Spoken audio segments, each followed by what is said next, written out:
தமிழக சட்டப்பேரவை தேர்தல் தேதி அறிவிக்கப்பட்டு பரப்புரை கூட்டங்கள் களைகட்ட ஆரம்பித்திருக்கும் இந்த தருணத்தில் ஒவ்வொரு தொகுதியிலும் ஒவ்வொரு கட்சியின் சார்பாக போட்டியிடுபவர் யார் என்ற கேள்வி அனைவர் முன்பாகவும் எழுந்திருக்கிறது. அந்த வகையில் திருச்சி கிழக்கு சட்டப்பேரவை தொகுதியின் வேட்பாளர் யார் என தொண்டர்கள் பேசிக் கொள்வதை பேசப்படும் பெயர்கள் என்ற பகுதியில் பதிவு செய்கிறது புதிய தலைமுறை. பார்க்கலாம்.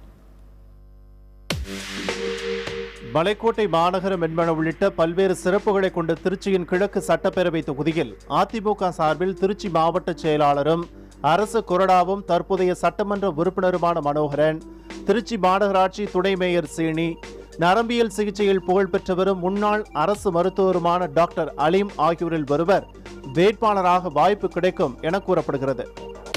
திமுக சார்பில் கட்சியின் திருச்சி மாநகர மாவட்ட தலைவரும் முன்னாள் துணை மேயருமான அன்பழகன், திமுக முன்னோடிகளில் ஒருவரான மறைந்த அன்பில் தர்மலிங்கத்தின் மகனும் முன்னாள் சட்டமன்ற உறுப்பினருமான அன்பில் பெரியசாமி, மறைந்த அன்பில் பொய்யாமொழியின் மகனும் தந்தையின் மறைவிற்கு பின்னர் மு.க. ஸ்டாலினின் நேரடி பராமரிப்பில் வளர்ந்தவருமான மகேஷ் பொய்யாமொழி ஆகியோரில் ஒருவர் வேட்பாளராகும் வாய்ப்பிருப்பதாக பேசப்படுகிறது.